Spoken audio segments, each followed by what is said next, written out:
parcours étudiant. Merci beaucoup, chers téléspectateurs Espoir TV. J'espère que vous allez bien et que vous portez très bien. Comme on dit, la grandeur d'un homme ne se mesure pas seulement à ses titres, mais à son engagement envers les autres. Aujourd'hui, nous avons l'honneur d'accueillir un homme de savoir, un homme d'action, un homme qui incarne cet engagement-là. Il s'agit de Mamadou Goumbala. Maman, bonsoir et merci d'accepter notre invitation.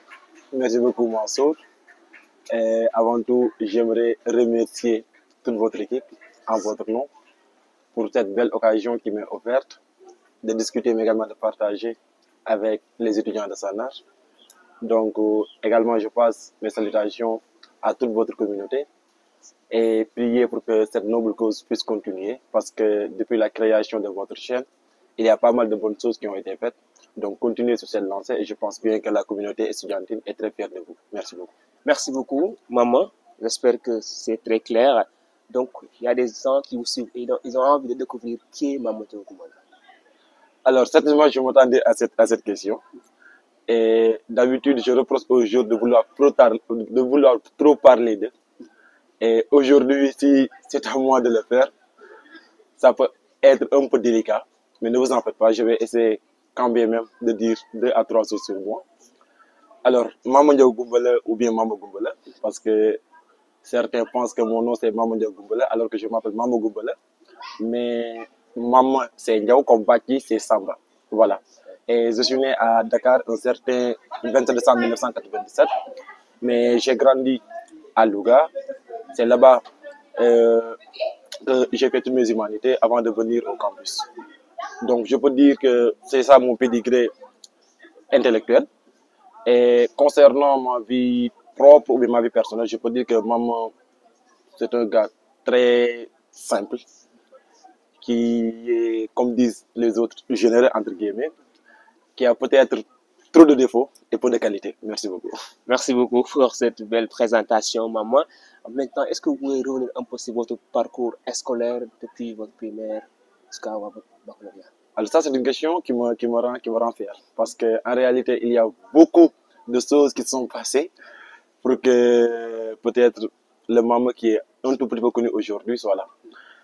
Et moi, je suis un pur produit de l'école sénégalaise, de l'école publique sénégalaise. Donc, c'est à Louga où j'ai commencé, je peux dire, mon cycle primaire, scolaire, secondaire, tout ce que vous voulez. C'est là-bas également où j'ai eu mon baccalauréat avec la mention en étant premier de mon centre. Et après cela, j'ai été orienté à Sanar, plus précisément à l'UFR des sciences juridiques et politiques. Merci beaucoup, maman. Je crois que c'est un très bon parcours en réalité. Voilà. Maintenant, vous avez choisi le droit. Pourquoi le choix? Alors, pourquoi j'ai choisi le droit? Je veux dire que quand j'étais petit, je n'ai jamais pensé qu'un jour je ferais le droit. D'ailleurs, quand j'étais en classe de 4e, 3e, on m'appelait le fils de Mouchifal. Mouchifal était le professeur de mathématiques. Donc, j'aimais trop les matières scientifiques. Et je me disais même comment quelqu'un peut faire les séries littéraires. Donc, c'était une question que je me posais. Et après avoir eu mon BFM, j'ai été orienté au lycée Maréchal de Louga. Et j'étais un élève de la CDS.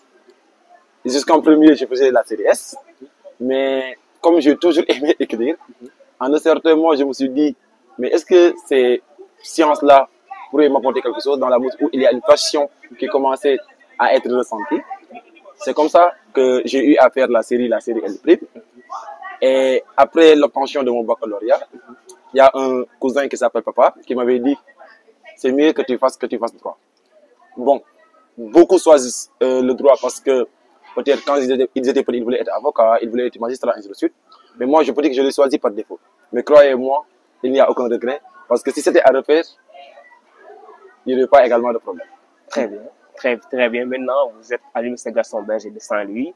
On vous voit très engagé dans la cause estudiantine. Maintenant, qu'est-ce qui vous a poussé très tôt à vous engager dans la vie estudiantine? Alors ça, je pense que ça a toujours été comme ça. Peut-être que les milieux ont changé, mais c'est le même Maman. Parce que moi, je me suis toujours dit que dans ce monde, chacun peut apporter quelque chose à son prochain.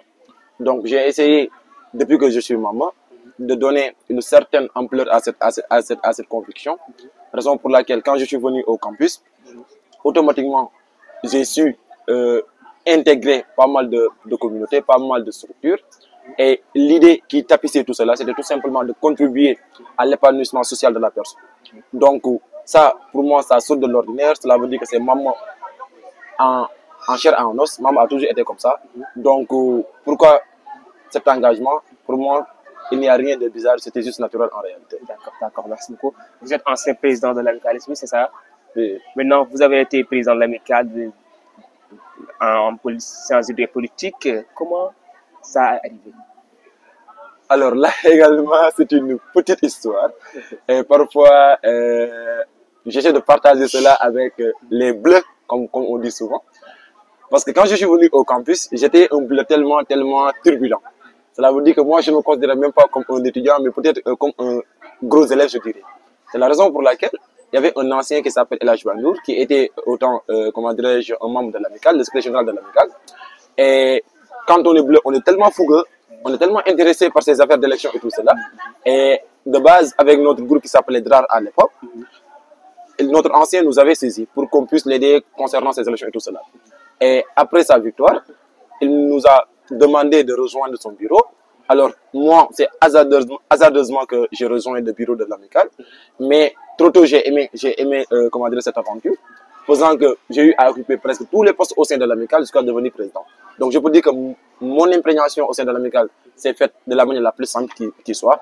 Mais après, je me suis dit que ça valait la peine et en un certain moment, pourquoi pas devenir quelqu'un au sein de cette amicale.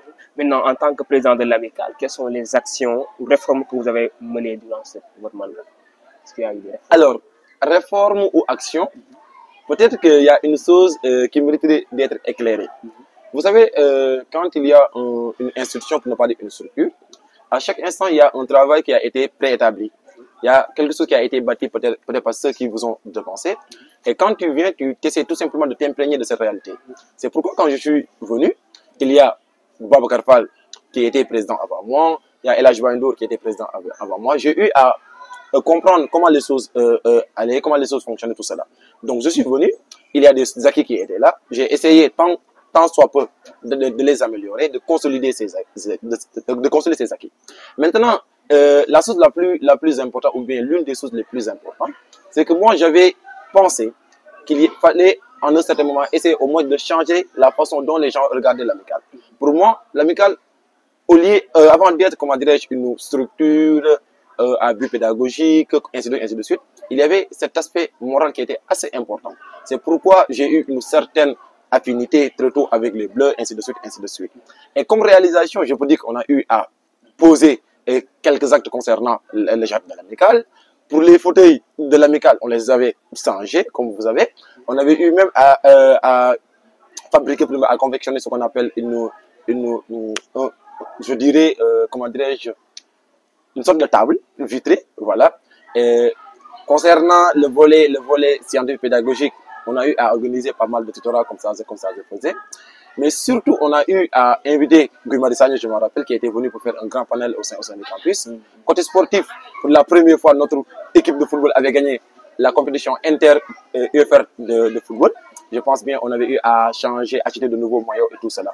Donc, je peux dire en grosso modo bon, que c'était ça, la petite expérience qu'on avait de l'amicale. Mais surtout une chose, l'essentiel est que c'est quelque chose qu'on crée, qu'on va laisser, les autres vont venir pour perpétrer ça. Très bien, c'est des très belles actions, hein, comme vous dites. Maintenant, justement, avant de continuer cela, actuellement, je crois que l'actualité, c'est il y a les élections du président de l'amicale, etc. Il y a beaucoup de... Vous êtes ancien président du service changement. Maintenant, quelle lecture vous faites par rapport à l'actualité politique du campus? Tant pour moi, de l'UFR EJP. Bon, je pense qu'avant tout, il faudrait remercier tout un chacun. Parce que moi, je dis souvent aux bacheliers, aux nouveaux bacheliers, surtout aux bleus comme on dit souvent, que l'université, c'est le Sénégal en miniature. Cela veut dire qu'ici, on y vient pour apprendre tout simplement. Et les affaires d'élection, en réalité, elles font partie de ce qui donne corps exemple à cette épreuve ou bien à cette université. Et aujourd'hui, quand je vois qu'il y a des jeunes engagés, peu importe les listes dans lesquelles ils viennent, je me dis qu'au moins le lait qui a été là commence à être pérennisé. Cet héritage qui a été là commence à être développé. Donc pour moi, c'est toujours important de voir qu'il y a des jeunes qui s'intéressent à la cause estudiantine, qui veulent servir. Donc c'est une fierté pour moi et la liste changement servir dans laquelle j'étais, je pense qu'elle a toujours voulu que cet héritage soit perpétré. Donc si aujourd'hui on voit cela, on ne peut qu'en être fier. Merci beaucoup. Je ne vais pas insister là-dessus vraiment. On va insister trop tôt bon, sur votre parcours, etc. Maintenant, en dehors de la vie syndicale, vous avez aussi engagé socialement et pédagogiquement. Parce que nous, on vous connaît très bien. Surtout la promotion 30, la 31, voilà. Maman Diaw est en train de faire des questionnaires pour aider les nouveaux bacheliers, etc. Qu'est-ce qui vous a poussé concrètement à faire ces actions-là? Alors, pour ce qui est des questionnaires, Voilà. je peux dire que c'est une petite expérience qui m'est avant tout personnelle. Pourquoi? Parce que quand je suis venu au campus, il y avait une nouvelle façon de faire les choses. Cela veut dire que c'était tellement bizarre de vouloir comprendre les choses. Et bizarrement, quand j'étais en première année, je me disais, mais comment on peut mémoriser tout cela? Les leçons étaient tellement volumineuses, le parcours était tellement alambiqué, je dirais. Et en un certain moment, je me suis dit, mais bon, vu que moi j'ai déjà eu à souffrir, pourquoi pas ne pas aider peut-être nos jeunes frères, nos jeunes sœurs. Alors je me suis dit, bon, les leçons étant volumineuses, je vais essayer de les condenser, de les résumer, et peut-être que les étudiants pourront s'en servir. Mais une chose est claire, vraiment, si c'était à refaire, j'allais essayer de, voilà, de marquer le pas. Parce qu'en réalité, je me suis dit que la raison pour laquelle la personne fait cela, cette raison peut-être elle n'est pas trop comprise.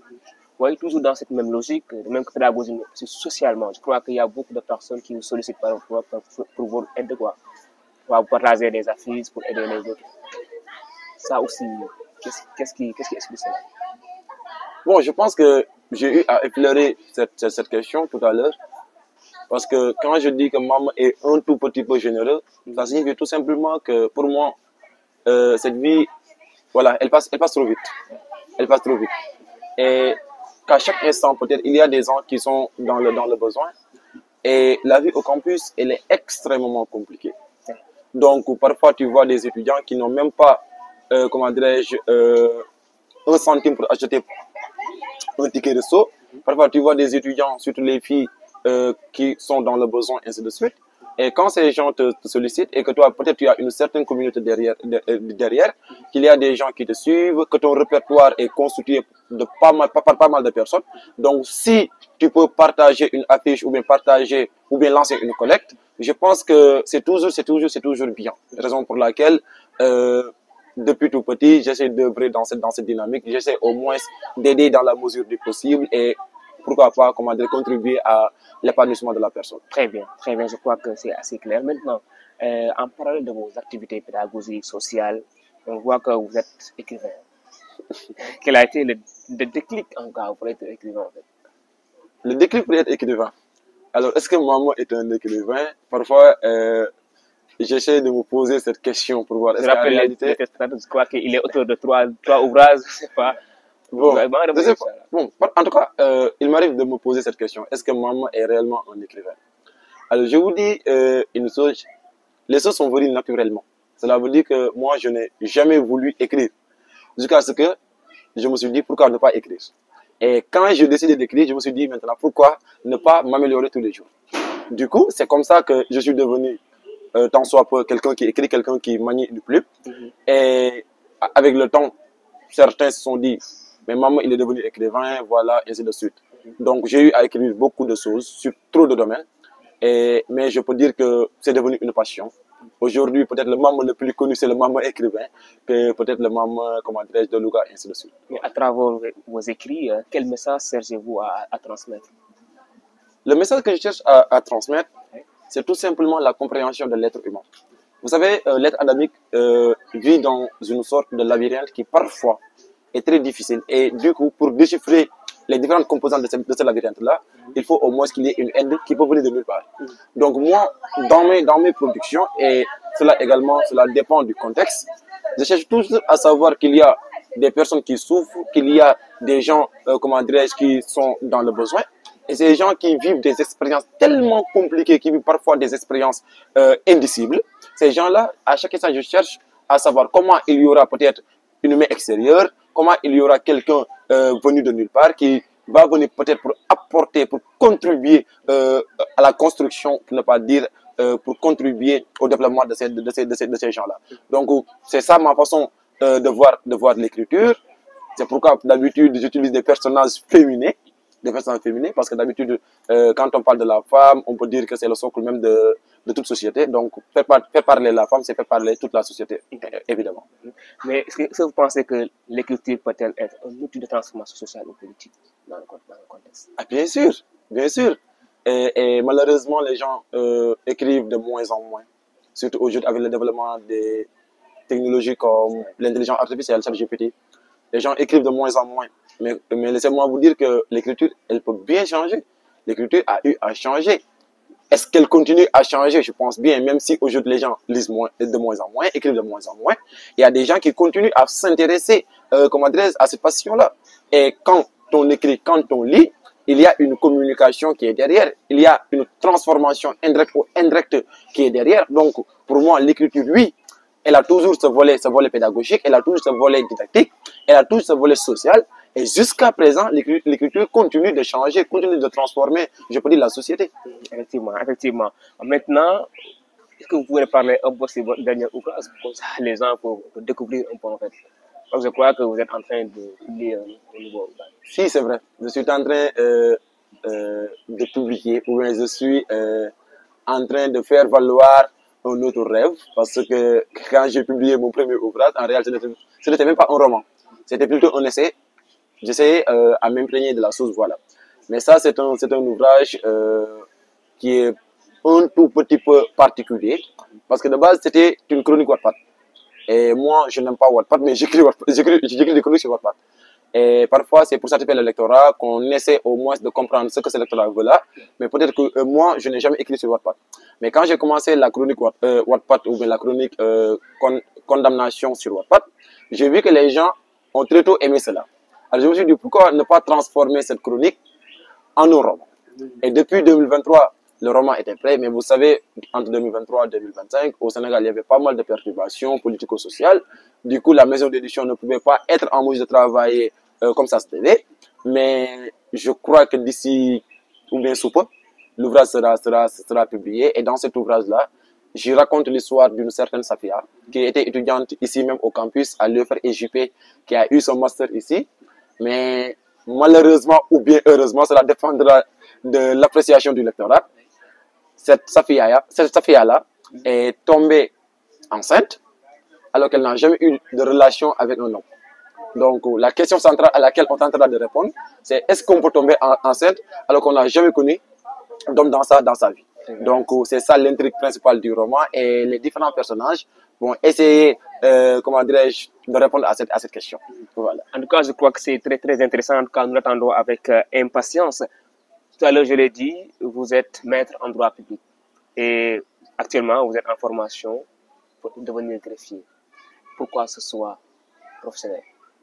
Pourquoi ce choix professionnel? Vous savez, quand on fait droit, et ça également c'est un petit message que j'aimerais lancer comment dirais à tous les bacheliers, à tous les nouveaux bacheliers, à tous ceux qui font des études en droit.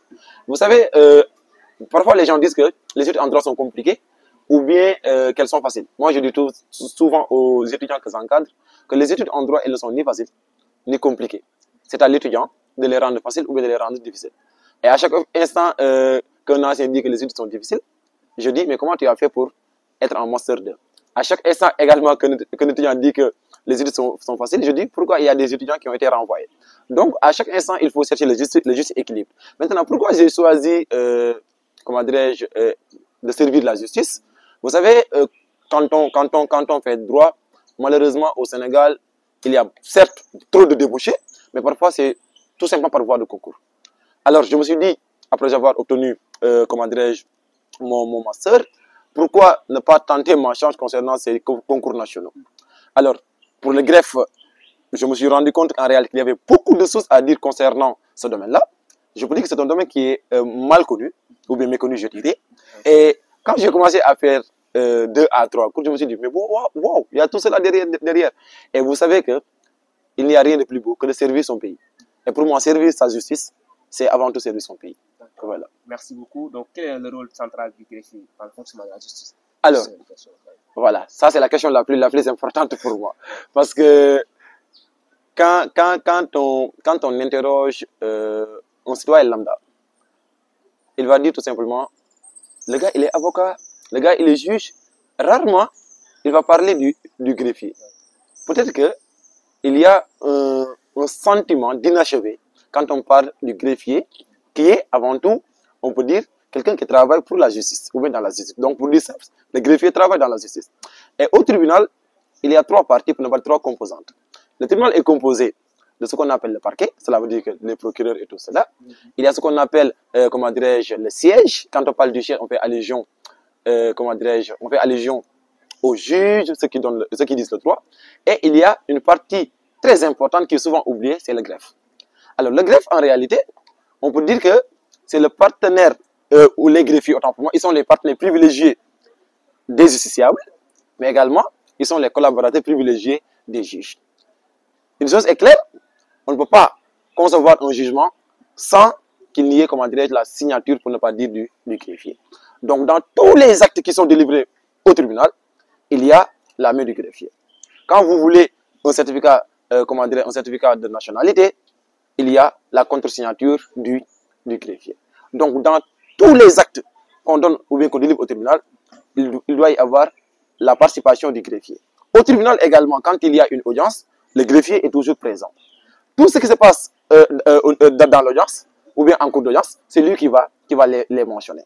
Donc, c'est pour dire que le greffier joue un rôle prépondérant dans le service public de la justice. Merci beaucoup. Merci beaucoup. Je suis en train de prendre une leçon. Hein. Vraiment, je crois qu'il est assez très clair vraiment pour le métier du greffier. Donc, une dernière question. Quel est le message que vous lancez aujourd'hui à la jeunesse estudiantine? Le message que je lancerai à la jeunesse estudiantine, c'est d'être résilient. Et vous savez, quand on est résilient, on peut faire trop de choses. Mais surtout, et ça concerne peut-être toutes les structures qui pilotent aujourd'hui la vie estudiantine, principalement à l'IGB. D'avoir une écoute beaucoup plus vigilante, beaucoup plus attentive. Parce que je sais qu'il y a beaucoup d'étudiants qui pourraient réussir au campus si uniquement, ou bien si seulement, il y avait une certaine attache derrière, ou bien une certaine aide sociale derrière. Parce que vous vous rendez compte qu'il y a des étudiants qui ont le niveau, qui viennent de loin, malheureusement, qui sont victimes, comment dirais-je, d'un dépaysement. Cela veut dire qu'ils ne comprennent pas ce qui se passe, surtout les enjeux sociaux au sein du campus. Donc, pour ces étudiants, il faudra au moins que les gens puissent essayer de parler avec eux. Mais également, il faut que ces étudiants sachent que quand on est au campus, ce n'est pas pour tout simplement pour y vivre, mais c'est tout simplement pour un certain temps. Et quiconque apprend, pour moi, tôt ou tard, il va réussir. Donc, c'est difficile, mais du moment qu'on n'a pas le choix, mieux vaut opter pour le seul choix qui existe, c'est le travail. Et Inch'Allah, les choses vont aller comme elles se doivent. Merci beaucoup. Je crois que le message est très très clair. Dans votre dernier mot, mon dernier mot, peut-être, je le préfère aux conclusions conventionnelles. Donc, je remercie de nouveau Espoir TV qui a eu la noble idée d'interroger peut-être des gens qui ont eu une petite expérience au sein du campus. Mais surtout, moi, c'est récemment que j'ai eu connaissance de votre chaîne. Et depuis, je ne cesse de regarder tous vos contenus. Et je sais qu'il y a des choses très importantes. Donc, à toute la communauté, s'il y a des gens, des étudiants qui se sont lancés dans un projet aussi important, je pense que tout un chacun devra essayer au moins de contribuer à cela par des likes, par des abonnements, ainsi de suite, ainsi de suite. Donc, au début, ça peut être difficile, mais croyez en vous et je sais que, Inch'Allah, Rabbi, vous allez vous en sortir, Inch'Allah. Merci beaucoup, M. Mamadou Koumala. Merci également à l'ensemble des téléspectateurs qui nous ont suivis tout au long de cette émission. C'était un réel plaisir de l'écouter, hein, vous l'avez entendu, j'espère que vous avez bien compris ce qu'il a dit. Merci à l'équipe technique, merci à Seydi Abdou Thioune. En tout cas, on vous donne rendez-vous à la prochaine pour une nouvelle émission.